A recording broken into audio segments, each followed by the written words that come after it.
사랑하는 형제자매 여러분, 오늘 여러분의 마음은 평안하십니까?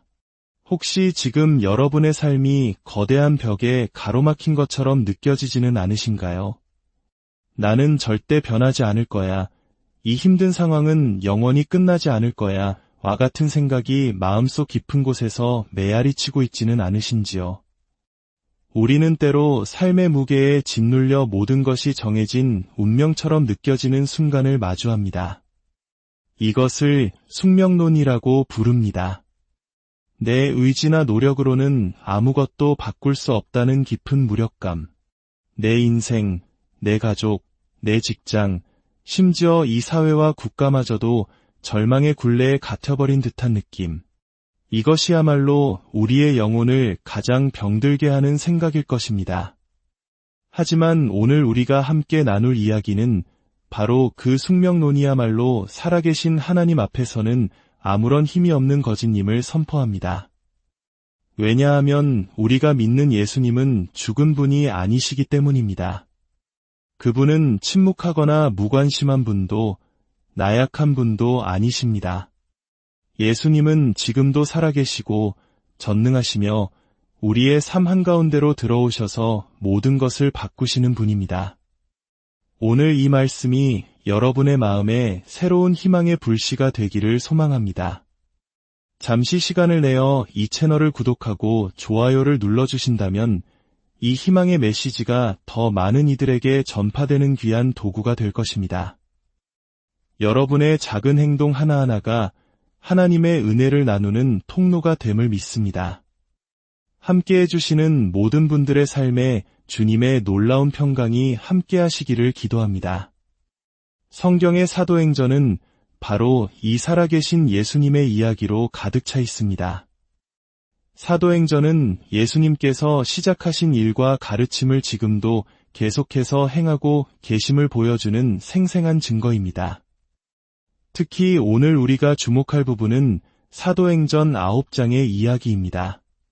당시 초대교회는 끔찍한 박해의 시기를 지나고 있었습니다. 스데반 집사님이 순교하신 그날부터 예루살렘 교회에는 거대한 핍박의 바람이 불어닥쳤습니다. 성도들은 유대와 사마리아 모든 땅으로 흩어져야만 했습니다. 마치 일제강점기나 전쟁의 폐허 속에서 신앙을 지켜야 했던 우리 한국 교회의 선조들처럼 그들의 상황은 절망적이었습니다. 그리고 그 박해의 중심에는 사울이라는 이름의 청년이 있었습니다. 그는 교회를 잔멸할 기세로 집집마다 들어가 남녀를 끌어다가 옥에 넘겼습니다.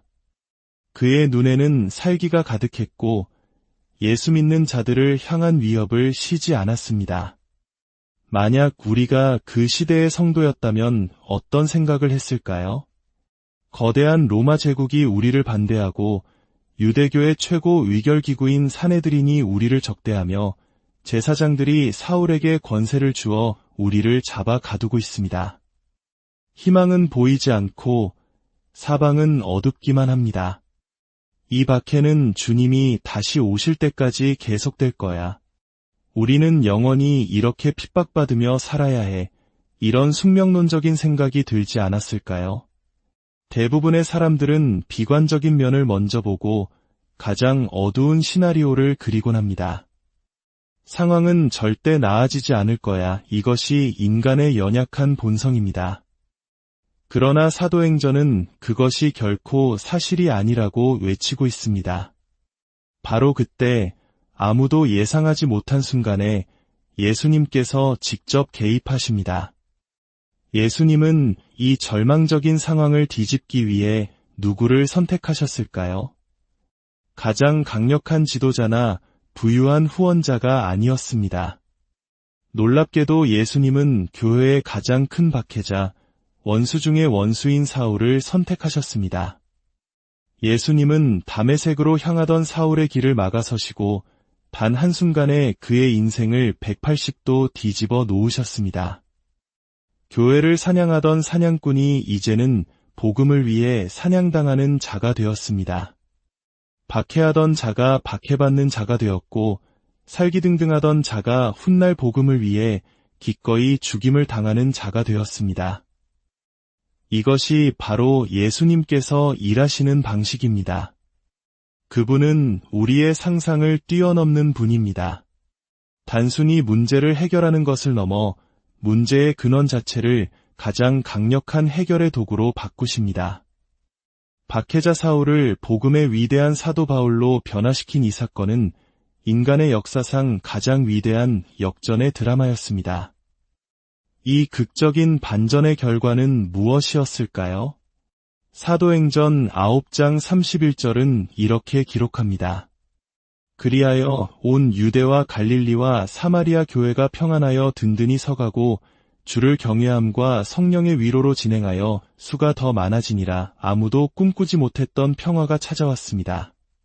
끝없이 이어질 것 같던 박해의 시대가 막을 내리고 교회는 오히려 더욱 굳건하게 세워졌습니다.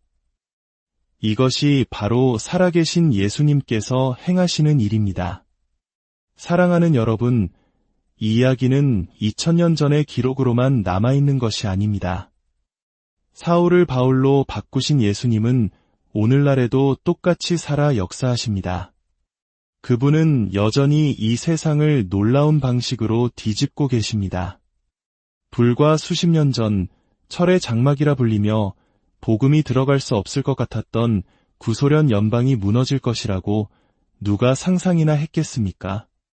수많은 선교 전문가들이 사회학적 데이터를 근거로 2000년대가 되어도 저 공산주의 국가들은 여전히 굳게 닫혀 있을 것이라고 예측했습니다. 하지만 하나님께서는 인간의 모든 예측을 비웃기라도 하시듯 하룻밤 사이에 거대한 장벽을 허무시고 복음의 문을 활짝 여셨습니다. 에디오피아, 알바니아, 북한과 같이 굳게 닫혔던 땅에도 주님은 일하고 계십니다. 우리가 불가능하다고 선을 긋는 바로 그곳에서 하나님은 새로운 일을 계획하고 계십니다. 그러므로 우리는 살아계신 예수님을 계산에 넣지 않고 세우는 모든 계획을 경계해야 합니다. 예수님은 우리의 삶, 가정, 직장, 도시, 그리고 이 나라와 온 열방 가운데 끊임없이 개입하십니다. 그분은 상황을 역전시키는 분이십니다. 이것이 바로 하나님 나라의 본질입니다. 위대한 역전은 국가적인 차원에서만 일어나는 것이 아닙니다. 주님은 가장 평범한 개인의 삶 속에서도 동일하게 역사하십니다. 교회의 평화가 찾아온 시기, 베드로는 루따라는 지역으로 내려가 8년 동안 중풍병으로 누워있던 애니아라는 사람을 만납니다. 8년이라는 시간은 한 사람의 희망을 모두 앗아가기에 충분한 시간입니다. 아마 애니의 삶은 나는 평생 이렇게 누워서 생을 마감할 거야 라는 숙명론에 갇혀 있었을 것입니다. 하지만 베드로는 그를 향해 선포합니다. 애니아야, 예수 그리스도께서 너를 낫게 하시니 일어나 내 자리를 정돈하라. 그 순간 살아계신 예수님께서 개입하셨고 8년간 멈춰있던 그의 삶이 다시 움직이기 시작했습니다. 완전히 역전된 것입니다. 곧이어 욥바에서는 다비다라는 사랑받던 여제자가 병들어 죽는 일이 발생합니다. 죽음. 그것은 인간이 마주하는 가장 절대적인 숙명입니다. 더 이상 되돌릴 수 없는 끝입니다. 그러나 베드로는 무릎을 꿇고 기도합니다. 여러분, 기도가 무엇입니까? 기도는 바로 예수님께서 상황을 역전시키실 수 있다는 믿음의 표현입니다. 기도는 숙명론에 대한 가장 강력한 저항입니다. 기도를 마친 베드로는 죽은 여인을 향해 말합니다. 다비다야, 일어나라. 그러자 그녀가 눈을 뜨고 일어나 앉았습니다. 예수님께서 죽음의 권세를 깨뜨리시고 생명으로 상황을 완전히 뒤집으신 것입니다. 그리고 이 놀라운 역전의 결과는 무엇이었습니까? 애니아의 치유 소식을 들은 모든 사람이 주께로 돌아왔고 다비다가 살아난 일이 온 욥바에 알려지자 많은 사람이 주를 믿게 되었습니다. 주님께서 한 사람의 인생을 역전시키실 때 그 기적은 주변의 수많은 영혼을 주님께로 이끄는 통로가 됩니다.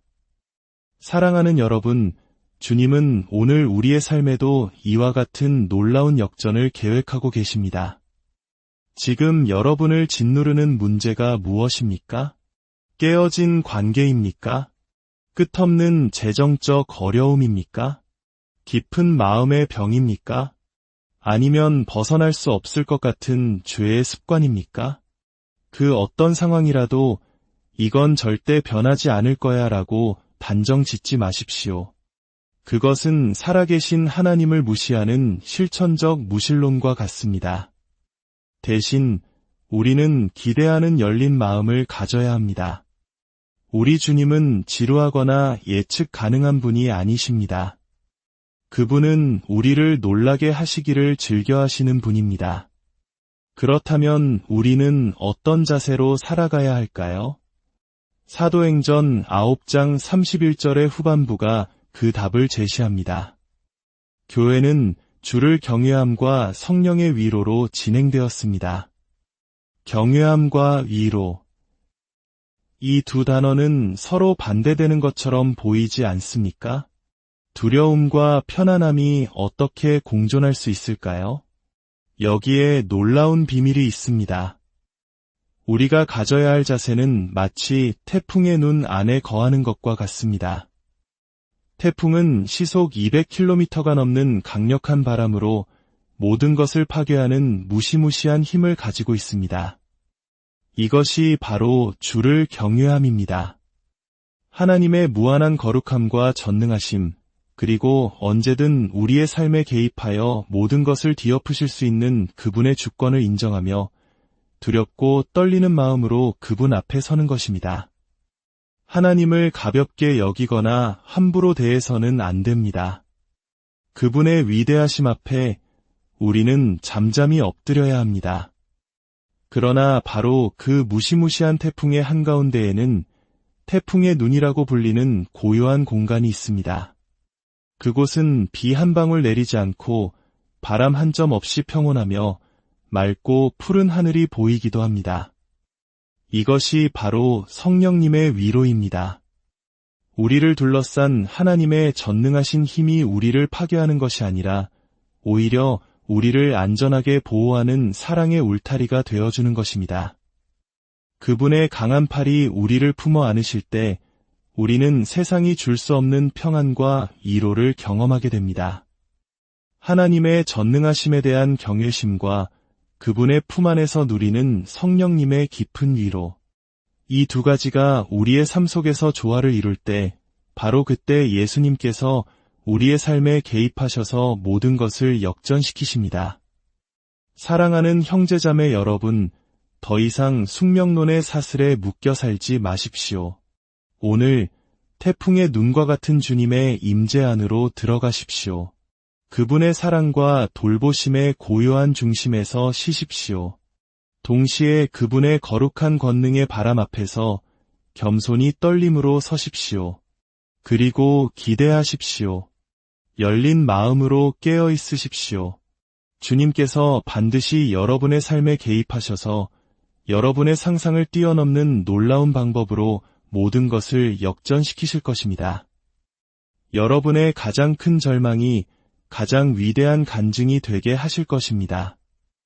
오늘 하루 살아계신 주님께서 여러분의 삶에 행하실 놀라운 반전을 기대하며 믿음으로 승리하는 복된 날이 되시기를 주님의 이름으로 축복합니다.